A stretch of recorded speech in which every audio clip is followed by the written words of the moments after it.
पितृपक्ष का आरंभ हो चुका है। अगले 15 दिनों तक पितरों के नाम से तर्पण और श्राद्ध कर्म किए जाएंगे।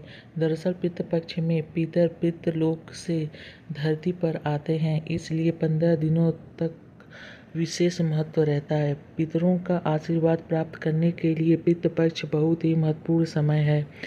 इन 15 दिनों में आप अपने पूर्वजों को याद करके उनकी तिथि के हिसाब से श्राद्ध और कर्म कर सकते हैं, लेकिन इस दौरान कुछ बातों का विशेष ध्यान रखना चाहिए।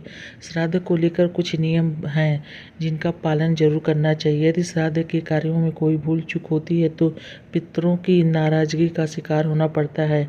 आइए जानते हैं पितृपक्ष में श्राद्ध के क्या नियम और विधि हैं। पितृपक्ष में पूर्वजों के नाम से श्राद्ध किया जाता है।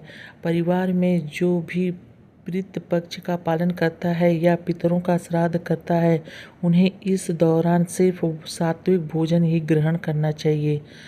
पितृपक्ष में भूलकर भी प्याज, लहसुन और मांस मदिरा से परहेज करें। साथ ही दूध का प्रयोग जितना कम हो सके उतना करें। और पितृपक्ष में हल्की सुगंध वाले पुष्प पितरों के नाम से अर्पित करने चाहिए तथा सुगंध वाले फूल का इस्तेमाल न करें। पितरों के नाम से जो भी तर्पण आदि किया जाता है वह दक्षिण दिशा की तरफ मुँह करके जल को अर्पित करें। पितृपक्ष में रोजाना गीता का पाठ करें। साथ ही इस बात का ख्याल रखें कि आप श्राद्ध के लिए किसी के कर्ज आदि न लें। अपने सामर्थ्य के अनुसार ही श्राद्ध करें। श्राद्ध के नियम। इस बात का विशेष ध्यान रखें कि घर के सबसे वरिष्ठ पुरुष द्वारा ही नित्य तर्पण यानी पितरों को जल चढ़ाना चाहिए। यदि वरिष्ठ उपलब्ध न हो तो पौत्र या नातिन भी तर्पण कर सकते हैं। श्राद्ध कर्म के कार्य दोपहर के समय करना सबसे उत्तम माना जाता है। पितृपक्ष में सुबह शाम 2 समय स्नान करके पितरों को जरूर याद करना चाहिए। पितरों के तर्पण के लिए सूर्योदय से पहले जूड़ी लेकर पीपल के वृक्ष के नीचे स्थापित करें।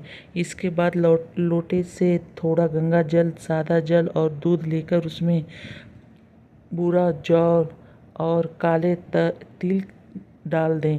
फिर कुशी की जूड़ी और 108 बार जल चढ़ाएं और मंत्रों का उच्चारण करें।